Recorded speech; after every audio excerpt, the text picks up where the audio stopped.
Pelo sinal da Santa Cruz, livrai-nos Deus, nosso Senhor, dos nossos inimigos. Em nome do Pai, do Filho e do Espírito Santo. Amém. Meu Senhor e meu Deus, creio firmemente que estás aqui, que me vês, que me ouves. Adoro-te com profunda reverência.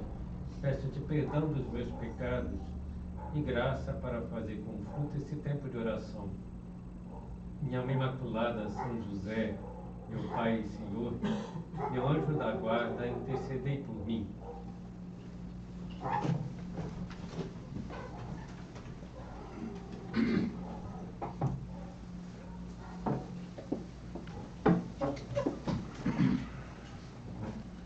Certa vez, quando era mais jovem e estive na casa de um parente, eu pude observar um relógio de areia, que não é algo muito comum de se encontrar por aí. E era um objeto de decoração da sala dessa residência. E eu girei o relógio de areia, até por curiosidade, e comecei a contemplar o fluxo incessante da areia que passava da parte superior para a parte inferior.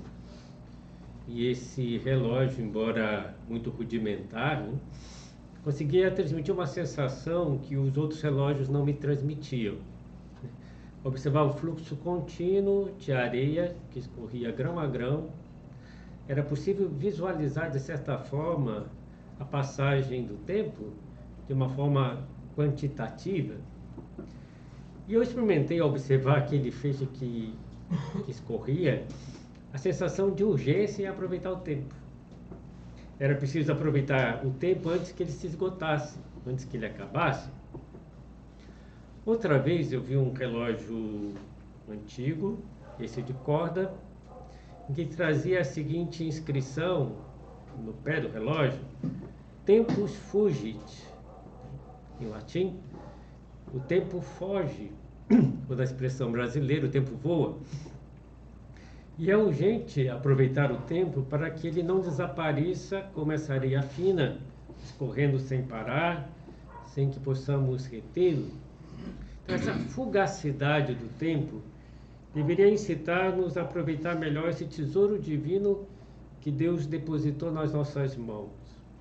Pois o tempo nós só podemos gastá-lo. Ninguém pode reter o tempo para si.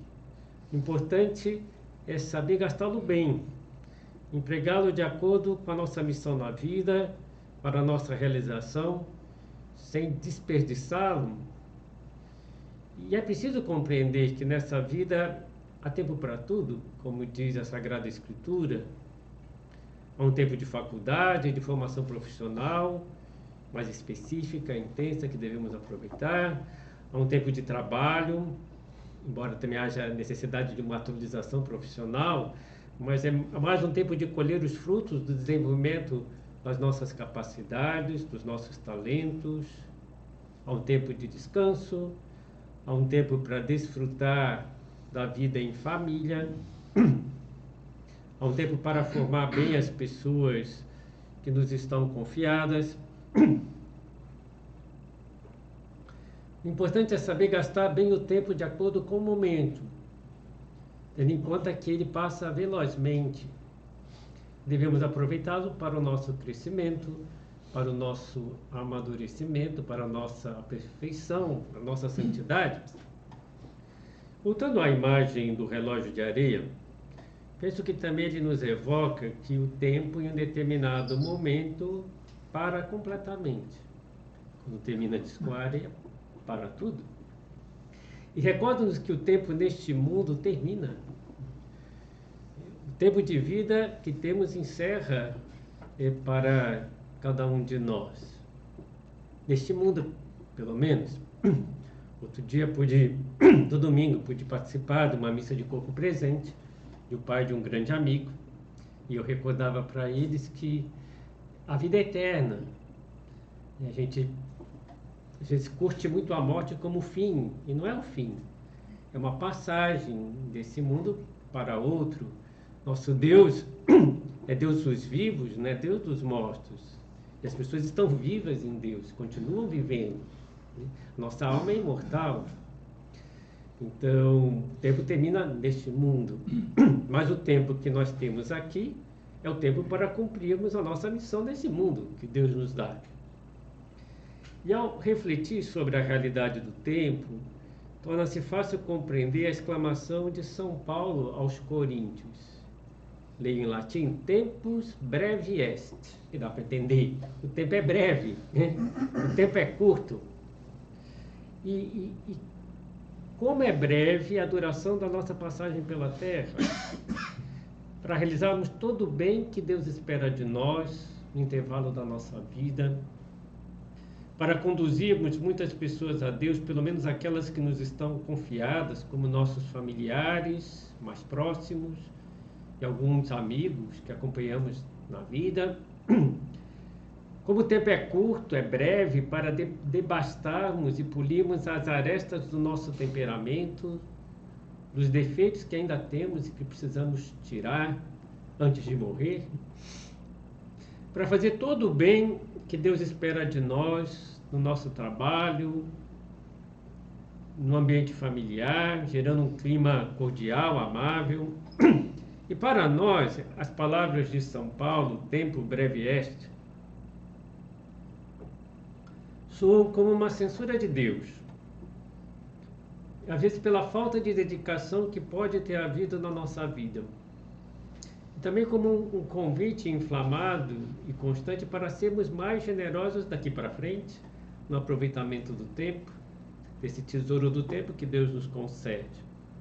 Então, verdadeiramente, o tempo é curto para amar, para doar-nos aos demais, para retribuir e agradecer todo o bem que recebemos, às vezes dos nossos pais, do próprio Deus, sem dúvida, para servir a Deus com a nossa vida. O tempo é curto até mesmo para corrigir e reparar os erros cometidos, para desandar o mal andado.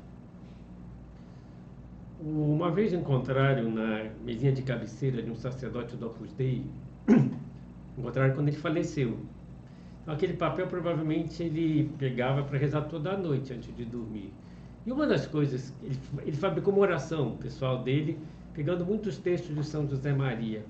Mas tinha muita coisa espontânea ali também naquela oração. Em um determinado momento ele dizia para Deus: se for possível, me conceda mais tempo de vida para eu reparar o mal que eu já fiz. Me chamou a atenção que um padre, né, diga isso, mais tempo, porque eu preciso mais tempo ainda para reparar o mal que fiz, para desagravar as ofensas que cometemos no tempo da nossa vida. Então não podemos desperdiçar o tempo, gastá-lo irresponsavelmente, e às vezes nos preocupamos com tantas coisas e descuidamos o principal. Posso contar algo da minha família, né? Acho umas 2, 3 semanas faleceu um primo meu, fez doutorado nos Estados Unidos, foi trabalhar numa empresa grande, Oracle, né, nos Estados Unidos e tal. E de repente eu perdi o contato com ele, não tinha um contato próximo, embora seja primo de primeiro grau. Mas a irmã dele, minha prima, me liga e fala, né, Flávio, manda uma mensagem para ele, manda uma bênção, que o médico falou que ele só tem 2 dias de vida e ele está afastado de Deus. Né? Quem sabe é um primo padre, né, consiga que ele reage naquele momento. E graças a Deus ela teve essa ideia, né? Eu mandei uma mensagem, falei várias coisas sobre a morte e essa visão cristã da morte, né? E disse para ele, e chame o padre, né, para confessar, para receber a unção dos enfermos, e ele acatou, né? Então o padre foi lá, então ele recebeu todos os sacramentos, confissão, unção dos enfermos, comunhão, e morreu bem, né? Então eu pensava, né, aquela frase de Jesus que de que vale o homem ganhar o mundo inteiro se perder a sua alma? Graças a Deus ele pôde receber todos os sacramentos. Mas às vezes as pessoas se afastam de Deus. Ele tinha se afastado, né? Graças a Deus teve tempo de voltar, né? Então o que importa é estar preparado para a eternidade. E para nós cristãos, a morte, como eu dizia, nunca é visto como um final desastroso, Terminado o tempo da vida, começa para nós a eternidade com Deus. E Deus nos fez para Ele. Fizeste no Senhor para ti, de Santo Agostinho, nosso coração está inquieto enquanto não descansar em Deus. Era uma coisa que eu lembrava na missa também, de corpo presente, que a nossa felicidade é ir para Deus. Me lembro também de uma aluna do colégio que eu dava aula, mas não era eu que tinha dado essa aula, que uma professora de religião tinha falado tão bem do céu, que a criança entendeu que era maravilha ir para o céu, que ela, coitadinha, chegou em casa e disse: mãe, eu quero que a senhora morra, né? Ela queria dizer para a mãe. Aí a mãe falou assim: que isso, minha filha? Ué, mãe, para a senhora ir para o céu, a senhora tem que morrer. Aí ela, ufa, entendeu? Ela se expressou mal, a filha se expressou mal, né? Mas o melhor que podemos desejar para alguém é que ela vá para Deus, que esteja com Deus, é o fim da nossa vida e a nossa felicidade plena. Um ano de vida que completamos com a graça e a misericórdia de Deus é um passo mais que damos em direção ao nosso Pai Deus, que nos tomará nos seus braços amorosos e paternais. E nosso Senhor vai falar disso em várias ocasiões e de diferentes modos. Quantas parábolas Jesus utilizou para nos ensinar a aproveitar o tempo da nossa vida, falando da eternidade, falando do céu. Eu gostaria de recordar uma delas, que é a parábola das 10 virgens. Jesus utiliza uma cena muito familiar dos seus ouvintes, pois todos participavam de vários casamentos. E entre os hebreus, havia 2 momentos no casamento. Após a celebração dos esponsais, que já eram esposos, não eram simplesmente noivos, mas ainda a mulher permanecia alguns meses na casa dos pais.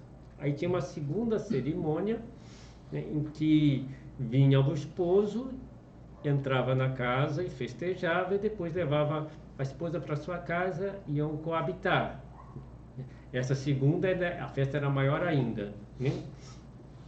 Então Jesus pega essa cerimônia que todos tinham presenciado e que acontecia? Havia um cortejo das amigas da noiva ou da esposa, né, melhor dito, em que eram pessoas não casadas, né, e que faziam o cortejo. E se era de noite o casamento, ainda iam com lâmpadas acesas para iluminar e tornar a festa mais bonita ainda. Então, quando o esposo chegava, as companheiras da noiva, junto com os convidados também, com os outros convidados, entravam com o noivo, com o esposo, na casa e começava a festa. Fechava as portas e começava a festa. E Jesus inicia propondo a seguinte comparação: o reino do céu será semelhante a 10 virgens que saíram com suas lâmpadas ao encontro do esposo. 5 delas eram nécias, tolas, e 5 prudentes. As tolas, né, trouxeram as lâmpadas de óleo para se iluminarem na noite, para entrarem no cortejo com as lâmpadas acesas. Mas ao tomarem as lâmpadas, não levaram óleo de reserva. As prudentes, contudo, levaram vasos de óleo de reserva junto com as lâmpadas.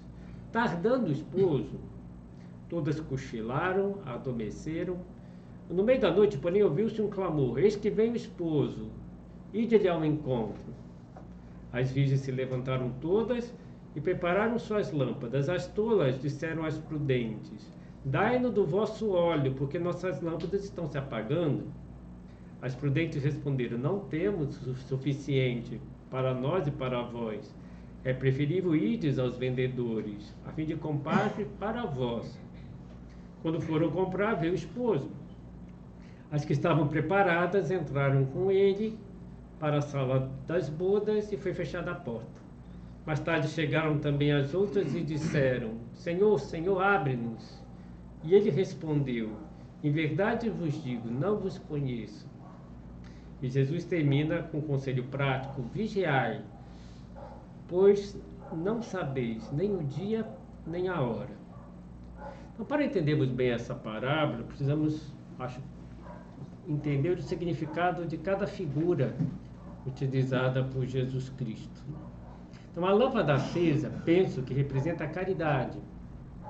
A nossa vida é capaz de iluminar os demais, ganhar brilho aos olhos de Deus, se mantivermos acesa a lâmpada da caridade, do amor a Deus, do amor aos outros.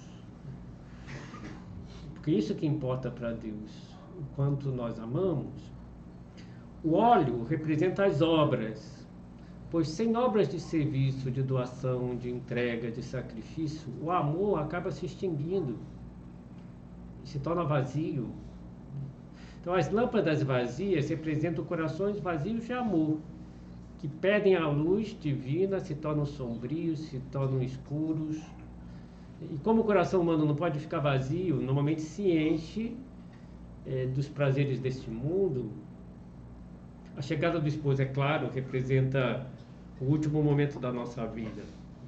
Então, o importante é que Deus nos encontre com as lâmpadas acesas. O amor é condição para o céu se abrir para nós. Um amor carregado de obras. E quando chegarmos à presença de Deus, Deus não nos perguntará se fomos ricos ou se fomos pobres, não perguntará se tivemos mais instrução ou menos, se tivemos êxitos ou fracassos, se estivemos a maior parte da nossa vida são ou doentes, se gozávamos de boa reputação ou de má reputação. Só nos perguntará: você soube amar? E quais foram as obras de amor que realizou? Para Deus só isso importa. Claro que um êxito pode manifestar uma dedicação ao trabalho, que houve amor naquele trabalho. Mas nem sempre o fracasso é uma manifestação que não houve amor. Também às vezes as pessoas fazem as coisas com amor e não têm o êxito esperado. São José Maria nos convida a examinarmos, baseado nessa parábola. Procuramos a Deus em tudo o que fazemos ou procuramos a nós mesmos? Se Cristo viesse hoje ao nosso encontro, achar-nos-ia vigilantes, esperando com as mãos cheias de boas obras? Das virgens prudentes aprendemos que o amor de Deus se manifesta nos detalhes, nos pormenores da nossa vida. Teremos acumulado óleo que alimenta a caridade se soubermos realizar até as menores tarefas com o amor de Deus. Porque é próprio dos enamorados cuidar dos detalhes, mesmo nas ações aparentemente sem importância. As outras 5 virgens, as nécias, não pareciam más, mas estavam absorvidas com outras coisas, esqueceram o principal, deixaram para o segundo plano. Então, faltou-lhe generosidade para cumprir acabadamente o pouco que lhe foi pedido. Tiveram muitas horas à sua disposição, mas não trouxeram óleo. São José Maria também nos faz examinarmos. Pensemos na nossa vida com coragem, porque às vezes não conseguimos os minutos que precisamos para terminar amorosamente o nosso trabalho, que é o meio da nossa santificação. Porque negligenciamos as obrigações familiares? Porque nos precipitamos na hora de rezar ou de assistir ao santo sacrifício da missa? Porque nos faltam serenidade e calma para cumprirmos os deveres do nosso estado, enquanto nos entretemos sem pressa em ir atrás dos caprichos pessoais? Poderíamos responder: são niarias. Sim, é verdade, mas essas niarias são o óleo, o nosso óleo, que mantém viva a chama e acesa a luz. Às vezes, os pequenos detalhes que manifestam amor e que fazem diferença. As pequenas orações ao longo do dia. Hoje mesmo uma pessoa dizia: padre, como o Ângelus fez diferença na minha vida. Uma oração que se reza meio-dia, que demora 2 minutos. Mas é assim mesmo. Quando a gente faz com amor, surge um resultado que é diferente. Às vezes Deus espera os 5 pães e 2 peixes para que multiplique a graça na nossa vida. Às vezes, como é importante uma genuflexão piedosa diante do Santíssimo Sacramento, as horas de estudo e de trabalho oferecidas a Deus, o sorriso para uma pessoa que nos incomoda, como tem um grande valor diante de Deus, a prontidão para nos arrependermos dos nossos pecados e buscar a confissão, as obras de misericórdia que realizamos, a lembrança do aniversário de um amigo, que nós temos uma pequena recordação. Então não podemos esquecer do essencial, que é a caridade, que muitas vezes se manifesta nos pequenos detalhes. Vale a pena nos perguntar: estou transformando o meu tempo em tempo para amar? Porque, por mais que pareça que aproveitei o tempo, se não transformei em tempo para amar, eu não aproveitei o tempo. É tempo perdido, um desperdício. E não se trata de estar pendente da repercussão humana das nossas obras, nem da aparência. Às vezes as pessoas podem ter a aparência que nós trabalhamos muito e trabalhamos muito bem, mas às vezes sabemos que poderíamos trabalhar muito melhor, embora os outros nos elogiem até. Poderíamos fazer coisas melhores. Não se trata do sucesso humano, de ser elogiado, de dar conta. O autor espiritual, Pierre Chaves, dizia: pouco me importa o que diz o sábio sobre a natureza do tempo. Eu sei que ele é um encontro. Só posso coincidir com o vosso querer eterno num minuto bem determinado e depois no outro. Em cada momento eu posso encontrar a Deus, encontrando a vontade de Deus naquele momento. São Paulo certa vez disse, comportai-vos sabiamente, sabendo aproveitar o tempo. E Santo Agostinho usa uma expressão mais forte: redimir o tempo. E ele diz: o que é redimir o tempo? É dar ao tempo a plenitude do seu valor, orientá-lo ao fim da nossa vida, que é a eternidade. Redimir o tempo é, se for necessário, sacrificar os interesses presentes aos interesses eternos, porque é assim que se compra a eternidade, com a moeda do tempo. Então, redimir o tempo é ordenar a nós mesmos e todas as coisas que fazemos a Deus. Às vezes uma pessoa pode considerar: eu aproveitei o tempo quando parei uns momentos numa capela para rezar. Alguém poderia dizer: não, foi perda de tempo. Não, eu aproveitei o tempo quando fiz isso. Quando eu soube separar as minhas orações ao longo do dia para não fazer um sanduíche todas juntas. Eu tive mais presença de Deus separando, eu aproveitei o tempo, embora eu possa ter gastado mais tempo. Considera que aproveitou o tempo quando parou para atender e escutar alguém que precisava ser escutado, ser ouvido. Aproveitou o tempo quando teve um detalhe de carinho com alguém da família. Quando parou para perguntar como foi o seu dia, como foram as suas últimas gestões, como vão as suas coisas, o seu trabalho. Aproveitou o tempo para fazer pequenos serviços ocultos no final de semana que ninguém vê. Não procuramos só a eficácia humana, mas a glória de Deus, descobrir o que Deus deseja de nós em cada momento. E não adiar certas coisas, a mensagem que já deveríamos ter escrito, a conversa que deveríamos ter tido com um amigo, um detalhe de ordem material, o retomar a vida cristã em algum aspecto. E vamos encerrando nossa meditação e vivendo o instante presente. São José Maria tinha uma expressão muito bonita, né? Viver cada instante com vibração de eternidade. Dirigimos ao Senhor a nossa oração nesse final de meditação, pedindo ao Senhor aqui no sacrário que nos conceda a graça de transformar cada instante da nossa vida em tempo sagrado. Isso é, em tempo de encontrarmos a Deus, em tempo de nos santificar. Que nos ajude a aproveitar cada momento para servir a Deus e servir aos demais. Essa sabedoria de saber equilibrar tudo que não é fácil, mas atividade, de trabalho, descanso, oração, serviço ao próximo. Sabemos aproveitar o tempo para tirar os nossos defeitos, ganhar as virtudes que Deus espera de nós, para mantermos acesa a lâmpada, né, com o óleo das boas obras, manter acesa a nossa caridade, o nosso amor, para que possamos um dia estar na eternidade com Deus, com o coração pleno de amor.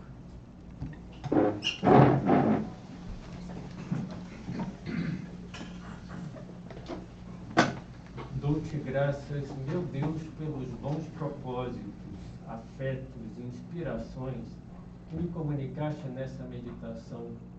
Peço-te ajuda para os pôr em prática. Minha Mãe Imaculada, São José, meu Pai e Senhor, meu anjo da guarda, intercedei por mim.